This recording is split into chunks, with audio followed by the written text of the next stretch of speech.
ওই বিড়ি খাচ্ছে মাত্র 50 টাকা না 300 টাকা জরিমানা। এটা জরিমানা করা উচিত ছিল 30 লাখ টাকা। এই বিড়ি খায়া খায়া দেশটা ধ্বংস হয়ে গেছে। এত বিড়ি এত তামাক আমাদের উত্তরবঙ্গে আছে, এগুলো সব বন্ধ করে দেওয়া লাগবে। কিসের ফ্রিডম? আমি ছোট বাচ্চার ফ্রিডমে বিশ্বাস করি না, অত কোনো বুদ্ধি নেই। আর ফির কিসের ফ্রিডম? ওই যখন বড় হবে তখন দেখা যাবে। আর আজে বাজে কাজে কোনো ফ্রিডম চলবে না। ওই বিড়ি খাচ্ছে মাত্র 50 টাকা না 300 টাকা জরিমানা। এটা জরিমানা করা উচিত ছিল 30 লাখ টাকা। বিড়ি কত ক্ষমতা হয়েছে সেটা দেখি, তোর স্ট্যাটাস কি সেটা দেখি। 30 লাখ টাকা জরিমানা হবে যে বিড়ি খাবে। এই বিড়ি খায়া খায়া দেশটা ধ্বংস হয়ে গেছে। এত বিড়ি এত তামাক আমাদের উত্তরবঙ্গে আছে, এগুলো সব বন্ধ করে দেওয়া লাগবে। তামাক সেক্টরের যে লোক, এগুলো সব অন্য জায়গায়, শয়তানি সব ঢুকছে সব।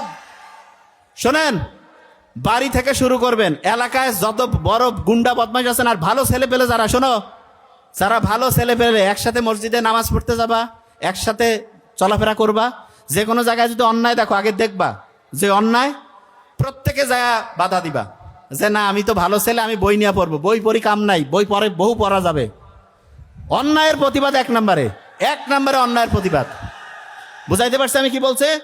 এই অনুযায়ী তোমরা করবা। এবং একটা জিনিস বলি, সারা বাংলাদেশ নোবেল তো আজকে অসাধারণ বলছে। 30 বছর পরে, আমরা 30 বছর না, আল্লাহ যদি চায়